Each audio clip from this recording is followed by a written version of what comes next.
Labour would absolutely do is be investing in Britain, because Britain But yeah, what does that mean? That the last time Labour in power, Labour and under Gordon Brown and Tony Blair, they did loads of investment in terms of schools and hospitals, other public buildings. They did it with private finance initiative. Loads of hospitals basically are bankrupt now because they're paying 2, 3, 4 times the cost of that building work, because it was really clever. It got it off the books for the Chancellor at the time, but actually ended up costing way more. Really inefficient way for government to carry out its spending. Oh, but we invested in lots of new hospitals. I mean, you know, there are ways of doing this. When you say investment, I mean, that word investment is used an awful lot of time when actually what people really mean is current expenditure. Well, I think there is a really fundamental difference, actually, between investment and current expenditure. But just to go back to where you started, it is true that Labour invested in hospitals, in schools, and it is also true that under the last Labour government, GDP growth was about 1.5 percentage points higher than it has been under this Conservative government. Those two things are related. Investing in public services, for instance, health, that get people back into work so they're not working because they're sitting on waiting lists waiting for an operation, is good for our economy. And the whole point that Rachel Reeves has laid out is that we would only invest if the OBR thinks it's likely to boost growth, and therefore our debt is falling as a share of GDP by the end of the Parliament. That is the crucial principle upon which Labour would judge its own investment plan. OK. I always find it strange when Labour is saying, look, you know, we had much higher growth. Weren't things a lot better under us? Labour ended with that crash, you know, across the world, but hugely hitting Britain because of our sort of large reliance on the financial services industry. The banking crash devastated our national finances well, it's still affecting us now. You know, whoever was in charge for, like, you know, the first 5, 10 years after that was going to see those issues. We would have had austerity under any sensible government at that time, and you know that as well as I do.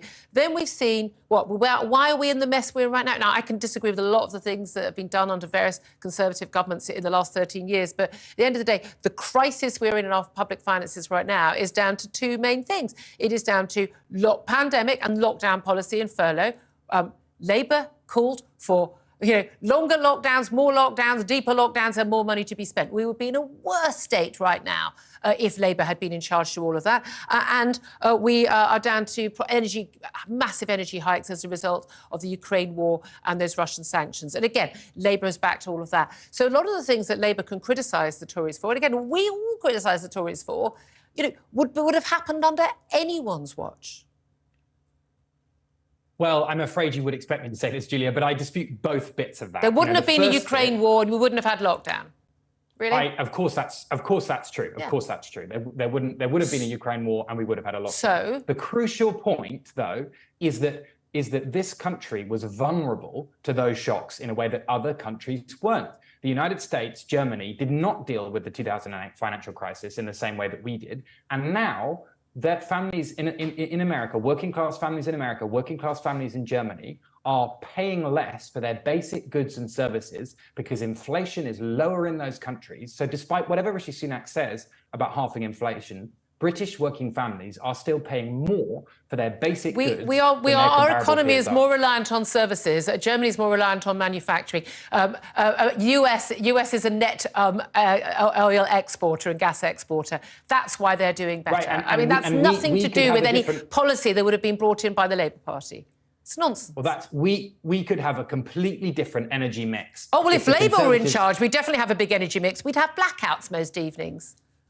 That's just, you know, complete supposition. Yes, it's not. No, it's not. It's based on Labour Party policy to go towards net zero even sooner than 2050.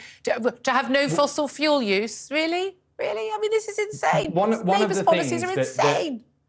That Lord David Cameron, as I now apparently should call him, one of the things he did was cut the budget for investing in our nuclear capacity. And our nuclear capacity is exactly the form of capacity that would have insulated us from the shocks caused by the war in Ukraine. So the assertion that there is no link between Conservative policies and higher energy bills now is just not true. Tell me how many nuclear power stations the last Labour government built.